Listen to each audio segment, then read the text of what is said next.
사람과의 관계를 맺고 사는 게 우리의 일상입니다. 우리는 어떤 모습인지 또 일관되지는 않지만 다양한 관계를 맺습니다. 부모의 관계, 어떤 친구의 관계, 그리고 회사에서의 관계, 공적인 관계, 사적인 관계가 우리의 삶을 이끌어가는 걸 이제 볼 수가 있습니다. 근데 여러분, 사람과의 관계에서 가장 힘든 때가 언제이십니까? 언제가 여러분 사람 관계 맺을 때 가장 힘드십니까? 각자가 생각하는 바가 있을 것이라 생각을 합니다.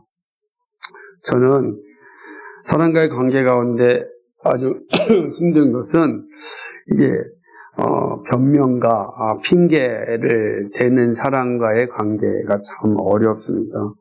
무슨 일든 변명과 핑계를 대면 관계를 지속하기가 참 어려워집니다. 저도 참 변명을 잘하는 사람 가운데 하나였던 것 같습니다. 그래서 제 자신을 잘 돌아보고 정말 이렇게 살아서는 안 되는데 무조건 인정하는 삶을 좀 살아야겠다라고 하는 그런 생각을 많이 했던 그런 경험이 있습니다. 관계를 지속하기가 어려워지는 건 이게 무슨 일이든 변명하고 핑계댈 때입니다. 왜냐하면 변명과 핑계는 반드시 거짓말로 발전하기 때문에 그렇습니다. 처음에는 변명과 핑계내다가 그 다음에 거짓말을 합니다. 그래서 그러면 이제 신뢰가 깨지게 되고 깨지면 관계가 어려워지는 걸 볼 수 있습니다. 오늘 말씀을 보면은요, 하나님께서 핑계치 못할지라 이렇게 말씀하는 내용이 나옵니다. 핑계치 못할지라. 하나님 앞에서도 핑계하고 변명하는 사람이 있다는 뜻이겠죠. 그런데 하나님 앞에서 너희는 핑계치 못할 것이다. 그 핑계가 정당하게 받아들이지 못할 것이다. 이렇게 이제 말씀하는 내용인 것입니다.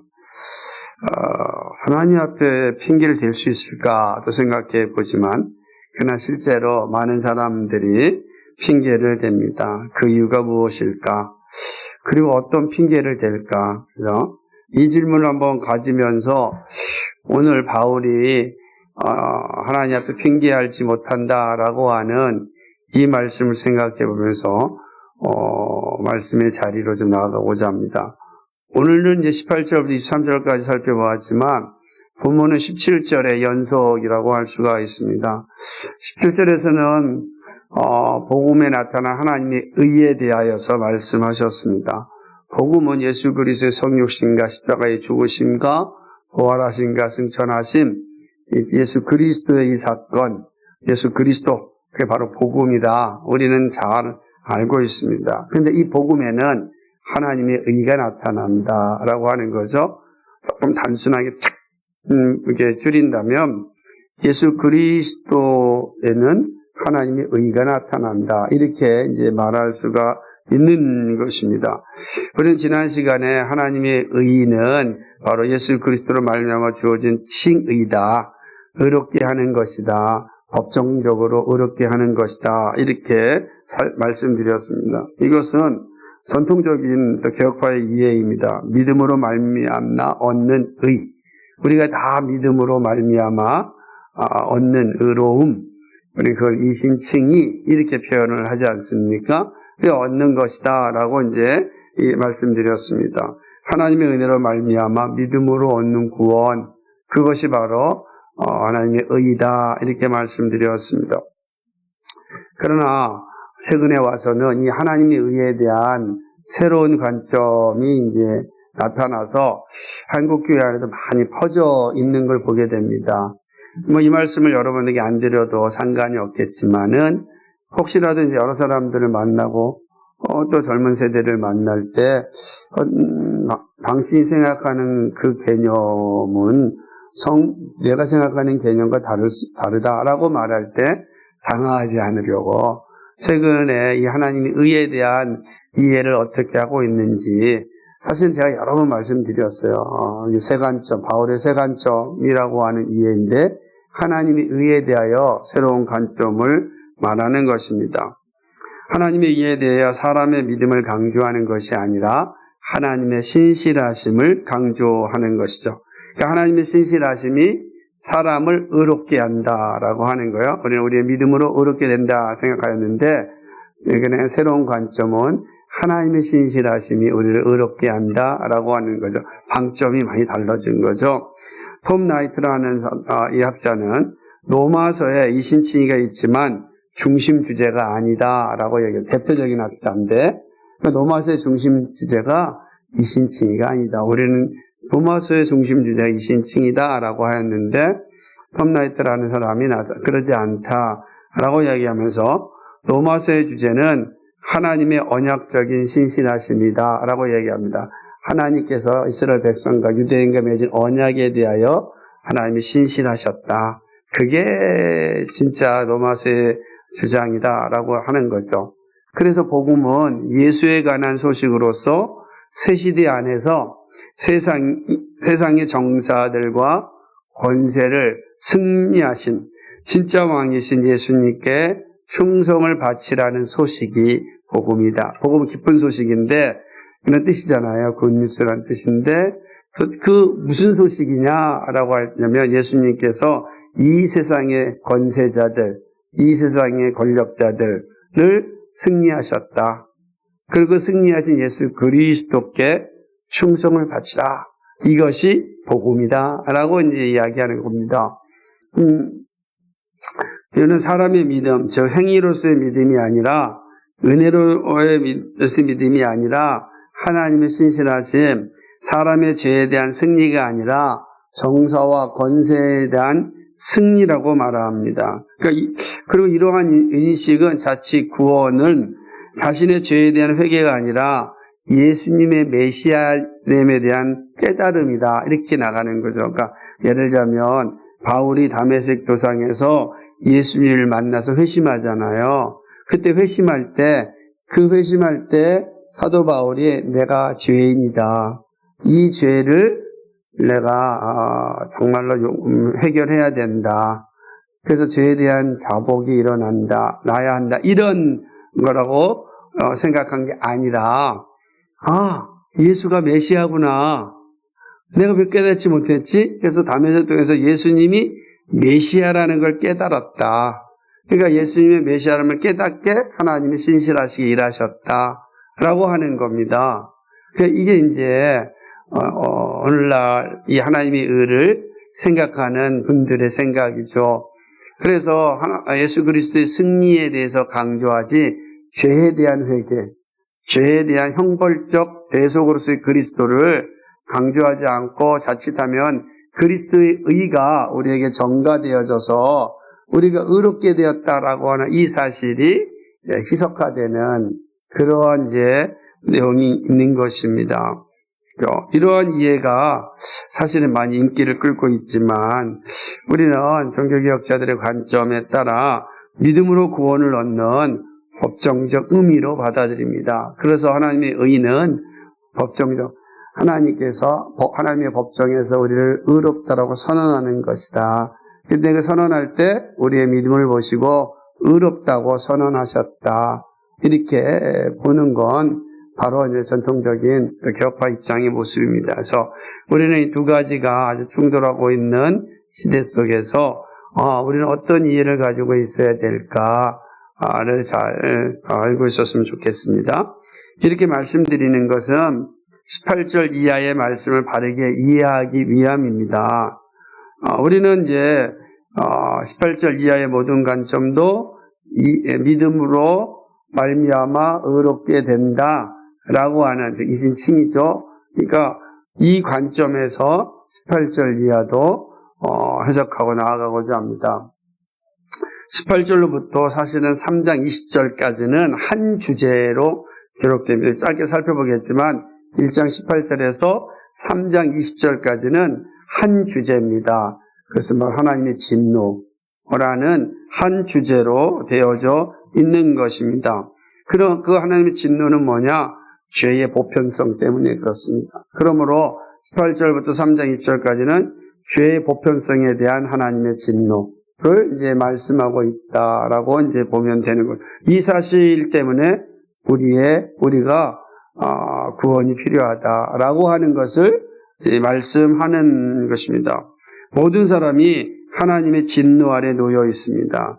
그 이유가 무엇인가? 하나님의 의를 배신하였기 때문입니다. 다시 말하면 복음에서 떠났기 때문이죠. 그러니까 복음을 떠난 자들에게는 구원이 없습니다. 오직 하나님의 구원은 복음을 통하여 우리에게 주어집니다. 왜냐하면 복음으로 말미암아 하나님의 의, 우리를 의롭게 하는 그 의가 우리에게 전가되기 때문에 그렇습니다. 우리에게 오기 때문에 그렇다라고 하는 거죠. 그러니까 이게 잘 이해하셔야 되는 겁니다. 그렇기 때문에 복음을 떠나면, 복음을 부정하면, 복음에 불순종하면 그 사람에게는 구원이 없죠. 어렵게 되는 일이 없다라고 하는 거죠. 그러니까 이 사실을 잘 보여주는 시작이 18절입니다. 18절은 하나님의 진노가 나타남을 말씀합니다. 하나님의 진노가 불의로 진리를 막는 사람들의 모든 경건하지 않은가? 불의에 대하여 하늘로부터 나타났다. 그러니까 하나님의 진노가 어디부터 나타난 거죠? 하늘로부터 나타났다. 근데 헬라어 본문을 보게 되면 이 단어의 시작이 나타났다라고도 시작을 합니다. 그죠? 그러니까 아포칼리포라고 하는 이 단어인데요. 나타나다라는 말이 먼저 나옵니다. 이것은 이 단어를 강조하게 합니다. 지금 나타났다는 거예요. 이제 하나님의 의가 선포되었는데 하나님의 진노가 하늘로부터 나타났다라고 말씀하고 있는 거죠. 진노라고 하는 거는 단순히 우리가 가지고 있는 감정 같은 것은 아닙니다. 그러니까 물론 하나님의 감정이 인격자이니까 그래서 뭐 분노한다든지 화를 낸다든지 뭐 삐진다든지 뭐 그런 감정적인 분노를 말하는 것이 아닌 것입니다. 이것은 하나님의 거룩함에 모순되는 것에 대한 하나님의 거룩한 혐오 또는 모습이라고 할 수가 있는 거죠. 그러니까 이러한 진노가 누구에게 나타나는가? 그러니까 하나님의 거룩함에 대해서 사실은 잘 기억하셔야 돼요. 모순되는 겁니다. 그러니까 하나님이 거룩하신데 그 하나님의 거룩함에 모순되거나 불순종하는 것에 대해서 하나님께서 아주 극도로 진노하시는 것, 혐오하는 것, 이걸 바로 진노라, 하나님의 진노라, 그러니까 거룩함에 반대되는 걸 의미하는 것입니다. 왜 이런 일이 일어났냐? 진리를 막는 사람들 때문입니다. 이 막는다라고 하는 것은요, 억누르는 겁니다. 그러니까 억누른다는 건 뭐예요? 알고 있는데도 불구하고 억누르는 거예요. 그렇죠? 그러니까 고백하지 못하게 하는 마음이에요. 진리를 막는 사람들에게 하나님의 진노가 나타나는데 진리를 막는 사람은 어떤 사람? 진리를 억누르는 사람이다라고 하는 거죠.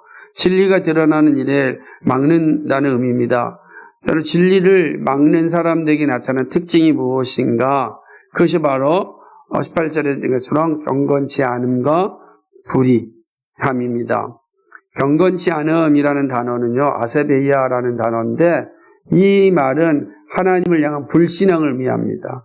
하나님을 향한 불신앙. 그리고 불의라고 하는 이 단어는 일반적으로 사회 속에서 행하는 그런 부정적인 행위, 사회적 법을 어기고 도덕적 법을 어기고 나타나는 행위, 이게 바로 불의예요. 그러니까 여기서 보게 되면 경건치 않음과 불의가 이 진리를 막는 사람들에게서 나타나는 것이죠. 그렇다면 도대체 이들이 하나님의 진노를 받게 된 상황에 이른 것은 무슨 이유 때문인가? 왜 이 사람들이 불신앙과 불의의 자리에 이르게 되었는가? 왜 이 사람은 진리를 막게 되어서 하나님의 진노를 사실은 받게 되었냐라고 하는 것입니다. 그것이 바로 19절 말씀입니다. 그래서 18절, 19절은 계속 이어질 때 그 접속사가 있어요. 그래서 그 앞 구절에 대한 바로 다음 구절이 설명을 하는 거죠. 우리 성경에는 이는이라고 되어 있습니다. 근데 이거는 원래 헬라어로 보면 이런 이유 때문에 이런 이제 그 접속사입니다. 같은 의미지만 조금 더 설명은 이런 이유 때문에 이런 이유로라고 하는 단어라고 보면 됩니다. 그것은 뭐냐? 우선 하나님을 알 만한 것이 그들 속에 보이기 때문입니다. 하나님을 알 수 있는 걸 보여주셨습니다. 진리죠.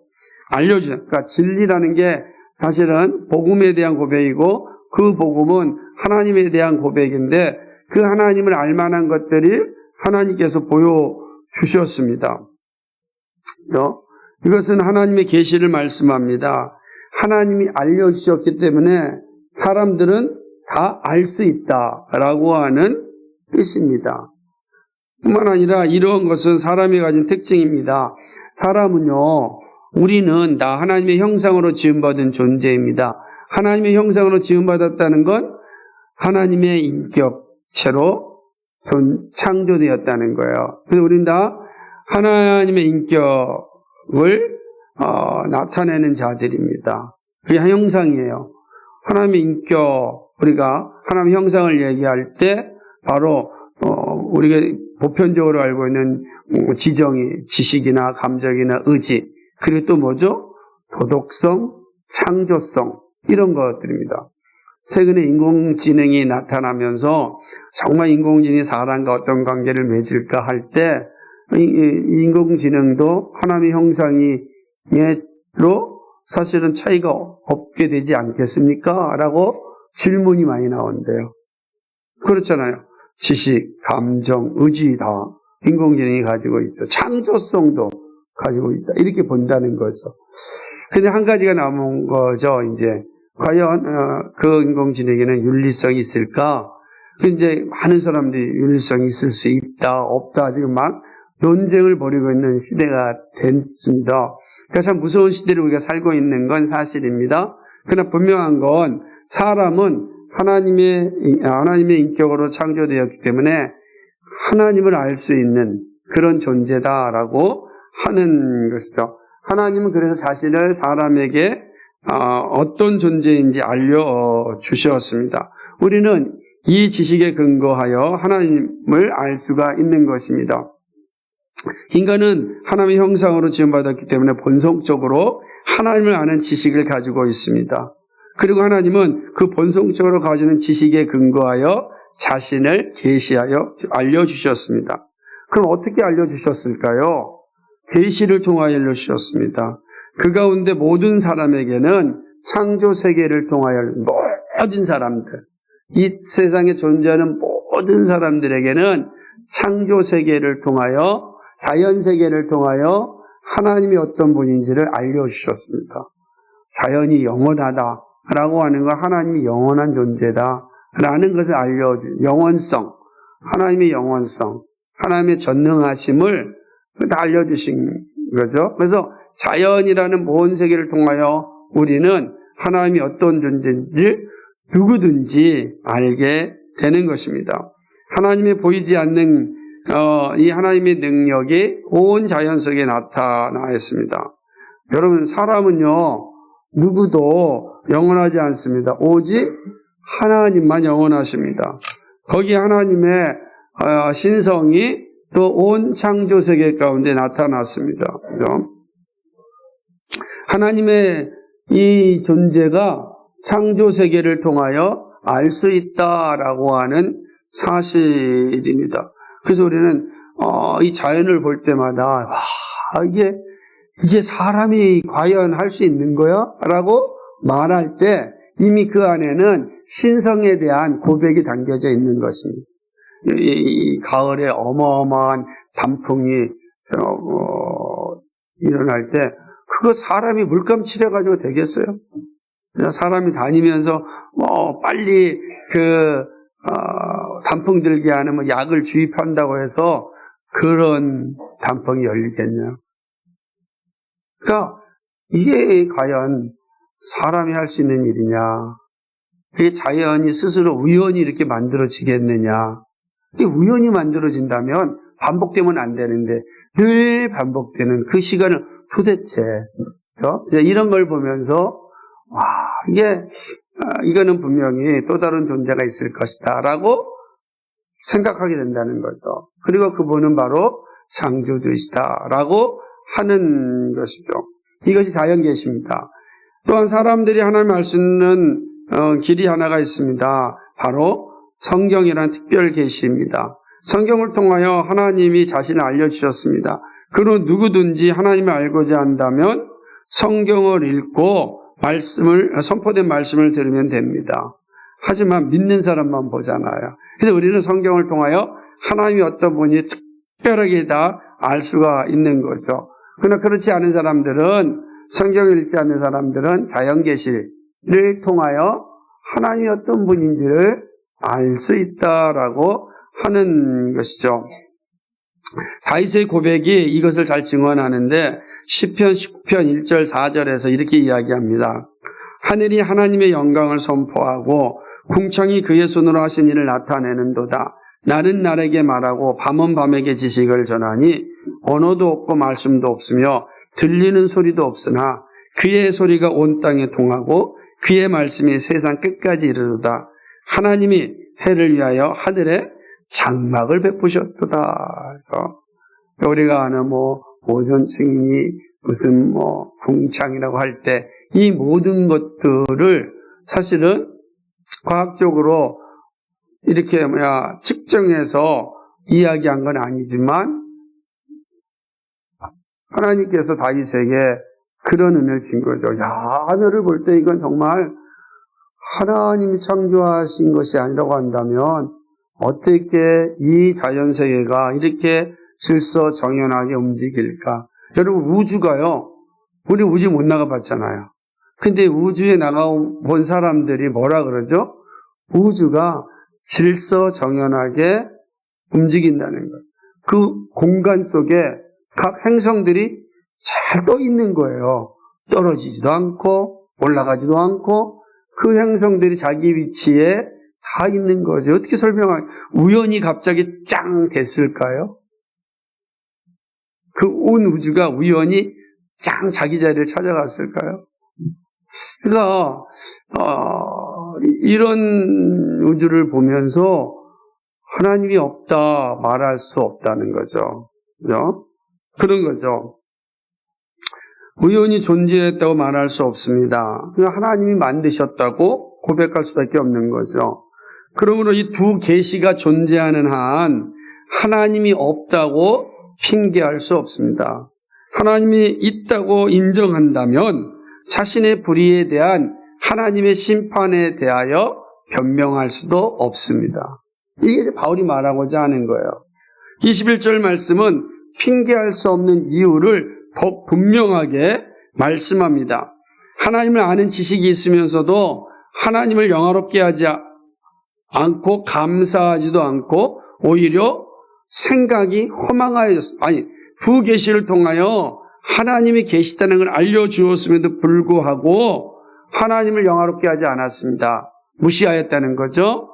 하나님을 조롱하였다는 겁니다. 감사하지도 않았습니다. 하나님이 나의 존재 자체를 이렇게 살아갈 수 있도록 인도해 주셨는데 그 감사하지 않았다는 거죠. 하나님께서 이 땅을 흔들면 우리가 존재할 수 있겠어요? 여러분, 하나님께서 이 지구를 붙잡고 있고 우주를 붙잡고 있고 있으니까 우리가 사는 거야. 한 번만 흔들리면 그냥 끝나는 겁니다. 그러니까 창조주 하나님만 감사합니다. 오늘 하루도 이 땅에서 귀한 사람들과 함께 섬기고 교제하며 살아갈 수 있고 가족을 꾸리고 또 살아갈 수 있도록, 여러분 때때로 봄, 여름, 가을이 오면은 각 계절마다 기쁘고 즐겁고 많잖아요. 하나님 이런 기쁨을 주신 거에 감사합니다. 그런데 하나님이 없다는 감사하지 않는 거죠. 감사하지도 않는 거예요. 그리고 마음이 허망해졌습니다. 허망해졌다. 생각이 허망해졌다는 어리석게 되었다는 것입니다.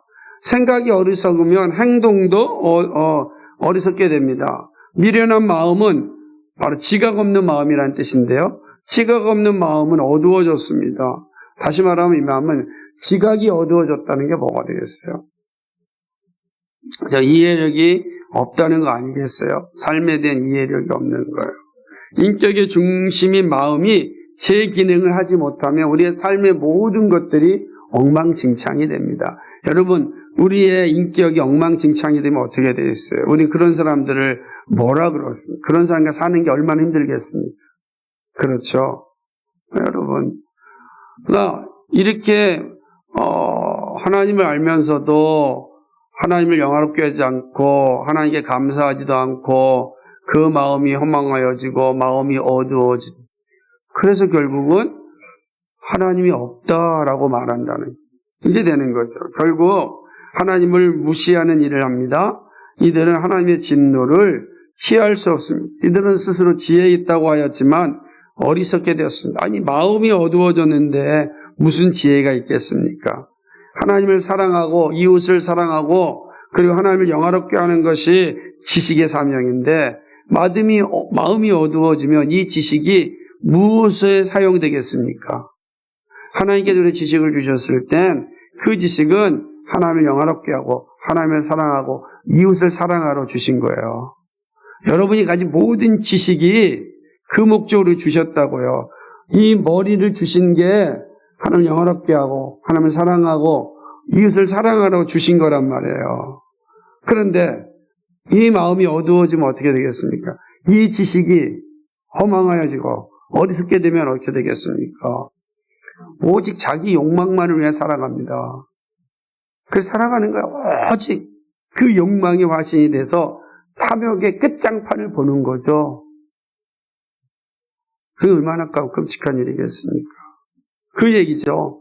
결국 하나님의 진노를 피할 수가 없는 거죠. 이들의 모습은 어디까지 갑니까? 결국은 하나님의 영광을 우상으로 바꾸는 자리까지 이르게 되는 것이죠. 그래서 23절에 보면 썩어지지 아니하는 하나님의 영광을 썩어질 사람과 새와 짐승과 기어다니는 동물의 모양, 우상으로 바꾸었느니라 라고 하는 겁니다. 마치 이스라엘 백성이 시내 광야에서 하나님을 어린 금송아지로 바꾼 것을 생각나게 합니다. 그러니까 영원하신 하나님을 바꿔가지고 금송아지를 하나님이라 그러고, 사람들이 동물을 섬기고 사람을 섬기고 그러지 않습니까? 우리 동네에 보게 되면은 이미 조선시대 초창기에 죽은 한 사람 장군을, 최영 장군을 신으로 모시고 매년 거기서 제사도 드리고 그러지 않습니까? 하나님이 다 신이다라는 거예요. 사람으로 바꿔버리는 거죠. 원래 제일 황당한 거는 메가더 신도 섬기는 무당도 봤습니다. 메가더. 참, 그 사람은 한국말도 모를 텐데 참 훌륭한 거예요. 그러니까 이 사람들이 이런 거, 하나님을 이렇게 바꿔가지고서 사람으로 만들고, 또 마찬가지로 그저 우리가 잘 아는 용왕도 마찬가지야. 바다에 있는 이 물고기들을 사실은 신으로 섬기는 거 마찬가지. 그러니까 이게 사실 얼마나 우스운 일입니까? 그러니까 이렇게 하나님을 알는 것이 있음에도 불구하고 마음이, 지혜가 무너지니까 하나님을 사람으로, 썩어지지 않는 하나님을 썩어질 것으로, 사람은 다 썩습니다. 동물은 다 썩습니다. 그걸 우상으로 만들고 섬기는 거예요. 그러므로 하나님의 진노가 그들에게 나타나는 것입니다. 이렇듯 본문을 통하여 말씀하시는 하나님의 가르침은 분명합니다. 우리가 잘 이해할 수 있어야 됩니다. 우리는 본문이 말씀하시는 교훈을 받고자 합니다. 바울의 분명한 논거는 불의로 진리를 막는 사람들에 대한 하나님의 진노입니다.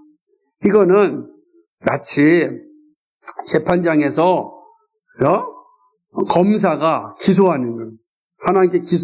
검사가 재판관한테 기소합니다. 이 사람은 하나님을 알 만한 것이 있음에도 불구하고, 하나님을 알 수 있음에도 불구하고 이 사람들은 하나님을 불신하였습니다. 이 사람들은 감사하지도 않았습니다. 이 사람들은 오히려 하나님을 우상으로 바꿨습니다. 그러므로 심판하여 주십시오.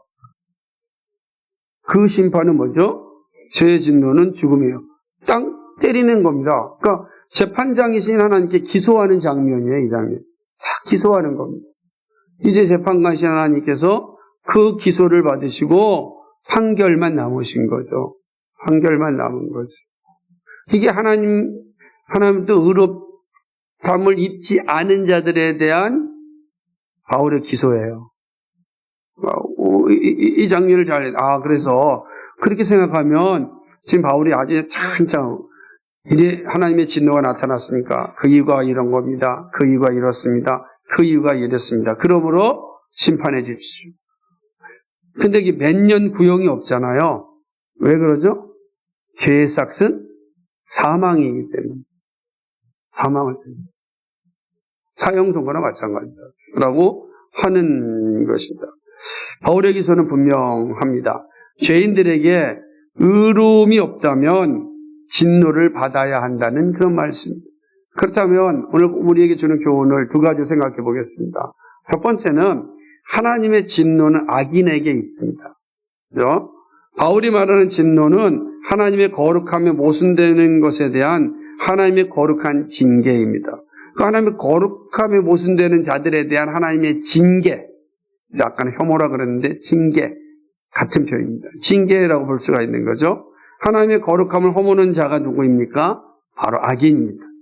이들은 하나님께 불순종하는 자들이고 그에 따라 불법을 행하는 자들입니다. 하나님을 불순종하는 자들은 진리를 알되 진리를 억누른 자들을 의미합니다.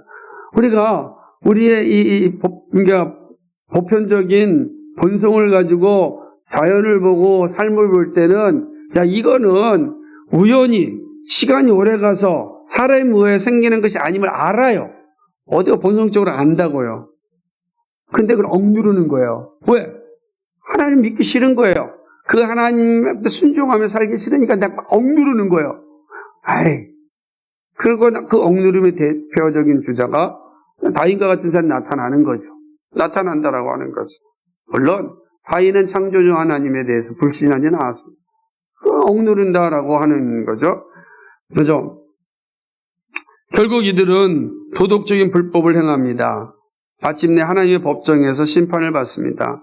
악인은 하나님의 진리를 거부하는 자들입니다. 이것은 하나님의 뜻을 불순종합니다. 이들의 생각에는 하나님이 없다고 인식합니다. 하나님이 없는데 하나님을 예배하거나 따르거나 무서워할 필요가 없다는 생각입니다. 하나님이 없는데 내가 하나님 예배하거나 하나님의 말씀대로 도덕적이고 윤리적으로 살아야 된다거나 이런 데서 자유한 거죠. 그러면 어떻게 돼요? 죄 짓는 자리에 서는 거죠. 범죄하는 자리. 왜 사람들이 범죄하겠습니까? 여러분 잘 보세요. CCTV가 있는 데서 범죄율이 생기지 않죠. 누군가 보고 있으니까, 그죠? 그래도 범죄하는 사람이 있어요. 다 없는 건 아니지만. 그러나 인식하면 줄어드는 거예요. 다 인식하면. 마찬가지잖아요. 차가 막 달리는 저쪽에 빈 대부분 빈 측정기가 있어요. 대부분. 그 측정기 보면 갑자기 속도를 줄이잖아요. 사람의 심리가 그런 거예요. 근데 그거 없다고 생각해 보십시오. 아우토반이라는 거죠. 독일에. 그냥 막 가는 겁니다. 하나님이 존재한다. 하나님이 살아계신다. 하나님이 나와 함께 하신다라는 생각을 갖는 사람과 갖지 않는 사람은 정확히 다른 삶을 살아가는 겁니다. 하나님 있는 게 불편한 사람이 너무 많아요. 죄 짓고 마음껏 살고 싶은데 하나님이 계시다고? 그러니까 싫어하는 거죠. 그게 모습이 되는 거죠. 그러니까 결국 불법에 이르는 삶을 살아가게 되는 것입니다. 하지만 하나님을 알만한 것이 창조 세계 안에 있습니다. 교회 안 다녀도 교회 밖에 있어도 하나님의 알만한 것들이 창조계를 통하여 다 알려주셨습니다. 자연계시를 통하여 하나님의 존재를 부정할 수 없습니다. 그러므로 불법을 행하여 하나님의 진노를 받을 때 누구도 핑계하지 못할 것입니다. 여러분 이러한 모습이 잘 보여주는 것이 현대사상입니다. 현대사상은 하나님은 없고 인간은 스스로 물질에서 진화되었다라고 믿습니다. 그래서 하나님 없이 인간이 모든 것의 기준이라고 말합니다. 하나님 없으면 기준이 누구예요? 사람이 되는 거예요. 그 대표적인 사람이 니체라고 하는 학자 아닙니까? 그가 말하기에 사신신학이야. 하나님은 죽었다. 하나님이 죽었으니까 이제 자신이 그 일을 하는 거죠. 자신이. 그래서 초인이라는 말을 씁니다. 제가 보니까 우리나라가 뭐 이렇게 아이돌 가수, 지금 아이돌 가수는 아직 나이가 이제 뭐 40이 되가니까 빅뱅이라는 그 그룹이 있었는데 그 그룹의 한 리더가 말을 할 때마다 나의 초인 이런 말을 하더라고요. 그 제가 그걸 보면서 저 친구도 이제 이런 사상, 현대 사상에 많이 물드는 거죠. 하나님은 없건 초인이라는 표현을 쓰는 거죠. 아주 재밌게 이제 인터뷰하는 걸 들었는데, 초인이라는 표현을 씁니다. 니체가 말한 거죠. 또 우리 시대의 교육 철학의 핵심 사상가인 존 두이는요, 인본주의 선언을 작성하였습니다. 인본주의 선언을 작성하였습니다. 이 둘의 공통점은 뭐냐? 하나님은 없다. 하나님 없다. 그러니까 다 하나님 없어요. 그러니까 하나님이 없으니까 결국은 인간의 경험이 최고의 법이 됩니다. 인간이 결정하는 것이 진리가 됩니다. 이렇게 된다면 남녀의 구별도 없고 질서도 무너집니다. 바로 차이가 소멸되는 것이 우상숭배로 가는 겁니다. 하나님과 짐승 숭배가 같아져요. 하나님과 짐승이 차이가 소멸돼요. 그게 뭐죠? 우상숭배요. 이 차이 소멸을 가장 강조하는 게 불교 철학이기도 합니다. 불교 철학은 차이를 소멸하는 거예요. 남녀가 차이가 없어요. 차이가 소멸되는 거죠. 그럼 차이가 소멸된다는 것이 단지 남녀만 차이가 소멸되겠습니까? 그러지 않죠. 우리의 삶의 모든 것이 다 소멸되는 거죠. 이거 하나님이 없다라고 하는 사람들에게서 나타나는 열매들입니다. 하나님은 이들에 대해 진노하십니다. 그리고 그 진노는 피할 수 없습니다. 바울이 아주 무섭게 기소장을 작성하고 전하고 있는 모습을 봅니다. 하나님의 진노는 이렇게 악인을 향하여 분명하게 경고하고 있습니다. 악인들에게 하나님의 의가 필요한 이유입니다. 그리고 우리에게 복음이 필요한 이유가 여기에 있습니다. 진노의 자리에 서지 않는 길은 복음밖에 없습니다. 두 번째로는 하나님의 진노는 반드시 선고됩니다. 기소는 반드시 재판으로 완성됩니다. 요즘 우리나라는 내란 재판으로 매일 뉴스에 재판장이 등장합니다. 재판을 위하여 재판관과 검소 변호사가 치열하게 다투고 있습니다. 그래서 치열하게 다투면 이제 마지막 최후 변론이 끝나고 나서 검사가 구형을 기소합니다. 선고합니다. 구형을 선고하는 겁니다. 기소돼서 재판장에 왔고 재판장에서 논의한 다음에 이제 검사가 구형합니다. 그리고 마침내 판사가 선포를 할 것입니다. 물론 세상의 재판에는 불의가 있기에 정당하지 않는 일도 비일비재합니다. 대표적으로 유전무죄, 무전유죄 같은 돈이 있으면 죄를 안 받고 돈이 없으면 죄를 받는 이런 일들이 이 세상 법정에서는 비일비재합니다. 인맥관계 때문에, 친분관계 때문에 되게 어렵습니다. 정말 어렵습니다. 재판한다는 건 정말로 엄청난 일입니다. 여러분이 만약에 재판관이 돼서 한번 서보면 그 심정을 이야기를 할 것입니다. 쉽지가 않습니다. 됐습니다.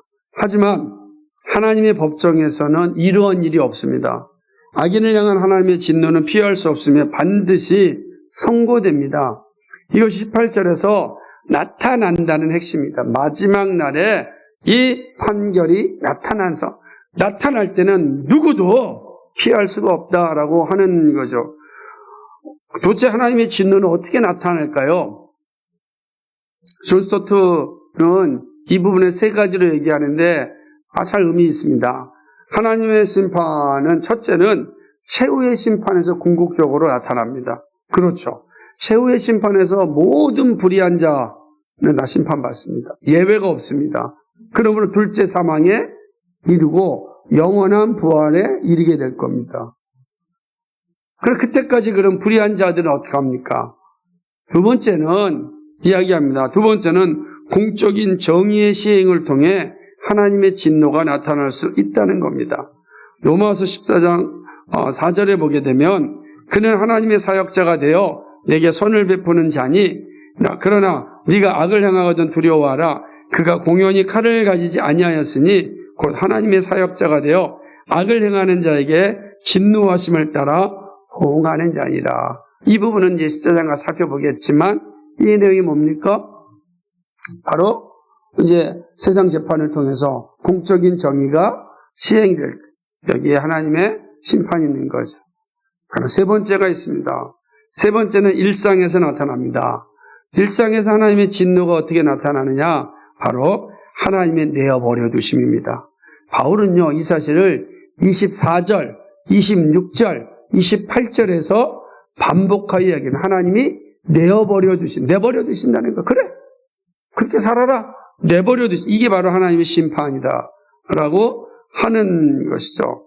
하나님의 진노는 진리를 의도적으로 부정하는 자들에게 나타납니다. 하나님이 존재하심을 알 수 있음에도 의식적으로 부정하는 자들에게 하나님께서 반드시 심판하시는 것입니다. 이들은 하나님을 아는 지식이 있음에도 불구하고 부정하였고 마침내 하나님을 썩은 동물들로 바꿔서 섬기는 우상 숭배자가 되었습니다. 그러므로 하나님은 이들에 대한 심판은 단호하고 분명합니다. 여기에는요, 누구도 예외가 없습니다. 사람은 하나님의 형상으로 창조되었습니다. 그러므로 우리는 본성상 하나님을 아는 지식이 있습니다. 그런데 지식을 의식적으로 부정할 때 하나님은 그들에게 반드시 심판을 하는 것입니다. 그러므로 하나님의 선고는 반드시 이루어집니다. 하나님을 아는 자들과 하나님을 부정하는 자들에게 하나님 심판이 있습니다. 이 말씀은 하나님을 인정하고 아는 자들에게는 하나님이 끝까지 인도하시고 이끄시고 보호하시고 보존하시지만 하나님을 알 수 있음에도 불구하고 하나님을 아는 일에서 떠난 자들은 뭐 한다고요? 내버려 두신다. 내버려 두시고 마지막 날 둘째 사망에 이르게 할 것이다 라고 합니다. 내버려 두시면 첫 번째 선고와 마찬가지예요. 그리고 마지막 둘째 사망의 사형 선고가 끝나는 겁니다. 최종 법정에서 말씀을 맺겠습니다. 하나님은 자신을 계시하셨습니다. 누구나 알 수 있도록 자연 계시를 통하여 알려주셨습니다. 그리고 성경이라는 특별 계시를 통하여서도 알려주셨습니다. 이렇게 하나님은 자연 계시와 특별 계시를 통하여 하나님의 형상을 입은 사람들에게 자신이 어떤 존재인지를 알려주셨습니다. 그리고 사람들에게 악인들이 어떻게 하면 구원을 받을 수 있는 것도 알려주셨습니다. 누구라도 부정할 수 없도록 만물에 분명하게 보여주셨습니다. 그러므로 사람들이 하나님이 없다고 핑계할 수 못합니다. 여러분 놀랍게도 전세계 어떤 문헌에도 이 우주를 창조하셨다라고 하는 것은 성경밖에 없어요. 오직 창조주 하나님만 이 하늘과 땅을 창조하셨다 그랬습니다. 하나님만 그렇습니다. 여기에 우주 창조는 하나님의 작품입니다. 여기는 우연이란 존재하지 않습니다. 많은 시간이 필요하지 않습니다. 그리고 모든 비조세계는 비인격에서 특히 사람은 비인격에서 나오지 않습니다. 비인격에서 나오지 않아요. 인격에서 나오는 겁니다. 여러분 비인격에 의해서 여러분 인격자가 되었습니까? 아닙니다. 우리는 하나님의 인격에서 인격자로 창조되었습니다. 우리는 비인격적인 존재에서 인격적인 것이 아니에요. 절대 그러지 않습니다. 인격이신 하나님의 형상으로 창조될 때 인격이 됩니다. 사람이 인격이라는 것은 하나님의 형상으로 창조되었기 때문입니다. 그러므로 모든 사람은 이 두 계시를 통하여 하나님을 알 수 있습니다. 부정할 수 없는 진리이죠. 우리는 이 부정할 수 없는 진리를 가지고 살아가는 것입니다. 그런데 죄가 들어와서 우리로 하여금 특별 계신 성경을 믿지 못하게 하였습니다. 안타깝죠. 결국 우리가 죄에서 죄가 들어와서 우리를 죄의 자리에 떨어지게 하였고 그 죄가 우리로 하여금 특별 계시를 보지 못하게 한 거예요. 그러므로 죄로부터 의롭게 되는 일들을 하지 못하게 만들었던 것입니다. 사람들은 진리에 순종할 때 복되지만 죄가 진리에 순종하지 못하게 만들어버려서 우리가 이렇게 죄악 속에 살아가고 불의 가운데 살아가는 것입니다. 다윈이 진화론을 설파하였지만 기원에 대해 알지 못합니다. 그 역시 창조주가 존재한다는 거 부정할 수 없습니다. 부정한다면 하나님의 진노가 임하는 것입니다. 하나님의 진노가 임할 때 누구도 피할 수 없습니다. 이건 우리가 귀담아 들어야 됩니다. 우리에게 진리를 알게 해주시고 믿게 해주신 하나님께 감사할 수 있어야 됩니다.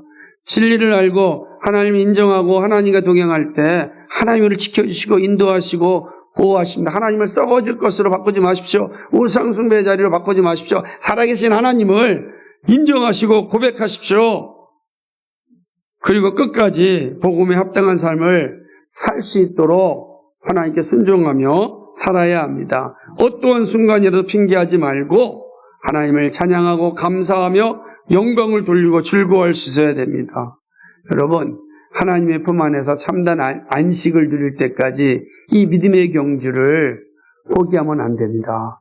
주님 안에서 온전한 평안을 누릴 때까지 우리는 하나님을 영화롭게 하고 하나님께 감사하고 우리의 지식이 온전히 하나님께만 돌려드리는 삶을 살아야 됩니다. 그런 창조주여 구속자이신 우리 주님께서, 우리 하나님께서 우리와 함께 하시고 우리를 지켜주시고 우리를 돌보주십니다. 의롭게 하사 하나님의 영광을 만끽하며 살 수 있게 하십니다. 이런 복이 우리 모두에게 있기를 주님의 이름으로 축복합니다. 아멘. 기도하겠습니다. 거룩하시고 자비하신 하나님 아버지, 참 고맙고 감사합니다. 하나님의 진노가 나타났습니다. 진리를 불의로 막는 자들에게 나타났습니다. 이들은 하나님을 불순종하고 불법을 행하는 자들이었습니다. 이들이 하나님 불순종하고 불법을 행한 것은 저들에게 하나님을 알만한 것이 있음에도 불구하고 진리를 억누렀기 때문입니다. 죄가 그 진리를 막아버렸습니다. 죄인이 되었습니다. 그 죄인들, 이 악인들이 끊임없이 하나님께 대적하였습니다. 하나님의 알만한 것들이 그들에게 다 있음에도 불구하고 부정하였습니다. 그리고 오히려 하나님을 영화롭게 하는 것이 아니라, 감사하는 것이 아니라 하나님을 썩어질 것으로 바꿔버렸습니다. 결국 우상숭배의 자리에 이르는 자가 되었습니다. 하나님의 진노가 이들에게 임하지 않을 수 없습니다. 오 주님, 오늘 이 사실 앞에 깊이 깨닫고 하나님의 진노의 자리가 아니라 하나님이 주시는 축복의 자리에서는 저희들을 되게 하여 주옵소서. 주는 그리스도시요 살아계신 하나님의 아들이시라는 이 분명한 고백을 가지고 주님 나라 완성되는 그날까지 믿음으로 살게 하시고 주님께 내 버림을 받는 자가 아니라 주님이 함께 동행하는 자로 이 땅 가운데 살게 해 주옵소서. 감사하며 예수님 이름으로 기도하였습니다. 아멘.